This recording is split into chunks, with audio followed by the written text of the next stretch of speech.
Welcome to other video. और आज की वीडियो हम जानेंगे ड्रैगन बॉल दाइमा के एपिसोड 18 के बारे में कि क्या हो सकता है ड्रैगन बॉल दाइमा के नेक्स्ट एपिसोड में।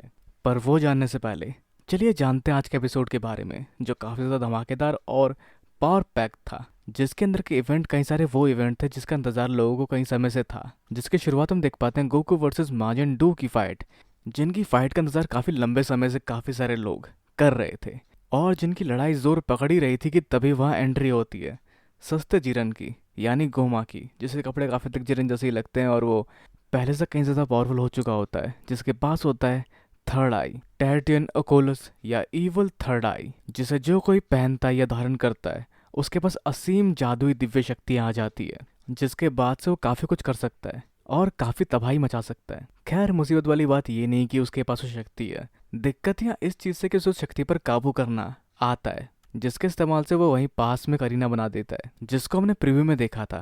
पर खैर, उसकी शक्तियों को देखकर वेजिटा उतावला होकर गोकू से पहले मौका मारने पहुंचता है।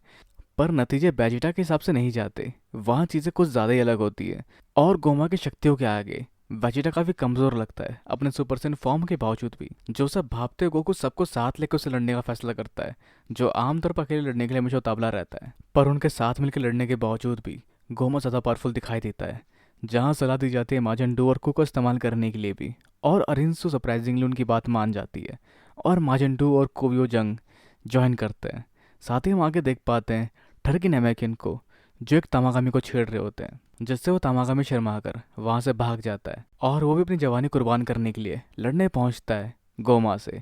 जहाँ बाकी सभी भी कॉम्बो अटैक कर ही रहे थे, जिस बीच उसके भी वार आते हैं गोमा के ऊपर। जहाँ वैसे गोमा की शक्ति और स्ट्रेंथ काफ़ी ज़्यादा बढ़ चुकी है, जिसका उसे खुद अंदाज़ा नहीं होता, जिससे कई बार वो काबू भी नहीं कर पाता बीच में, पर फिर भी उसको संभाल कर इन सबसे लड़ पाता है और अपनी शक्तियों से इन सबको एक किनारे कर पा रहा होता है अकेले। जहाँ सभी जी वॉरियर्स साथ मिलकर उसका सामना करते हैं, पर उसके बावजूद भी जीतता हुआ सिर्फ गोमा दिखाई देता है। जहाँ गोमा की ओवर पावर शक्तियों के आगे ये सभी अपनी पावर का इस्तेमाल करते हैं, पर उसके बावजूद भी गोमा का ज़्यादा कुछ उससे नहीं बिगड़ता। उल्टा उनके वार उन्हीं पर असर करते हैं और वो सभी जख्मी हो जाते हैं। जिसके बाद वैसे गोमा गोकू के शरीर पर काबू करके उस पर अपना वार करने जाता है, पर जिसे बाकी सभी गोकू को लगने से रोकते हैं। और उस समय तक भी गोकू ठान चुका होता है कि उसे अपनी शक्तियाँ और बढ़ानी है, और वो इस सीरीज में पहली बार सुपर सेन 3 फॉर्म का इस्तेमाल करने जाता है।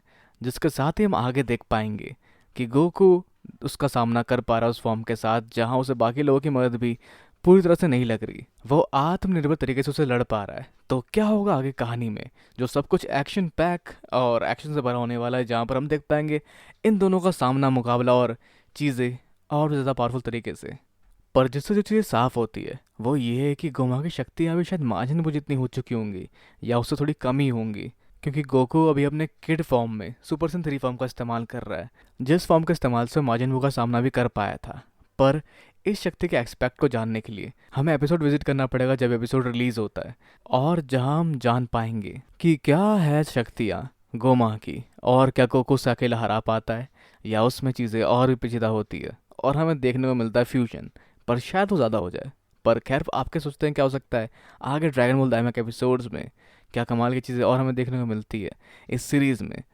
तो अपने विचार नीचे कमेंट बॉक्स में बताना बिल्कुल ना भूलें। इस वीडियो को लाइक, शेयर और चैनल को सब्सक्राइब करना भी बिल्कुल ना भूलें। तो अगले मिलते हैं अगली वीडियो में।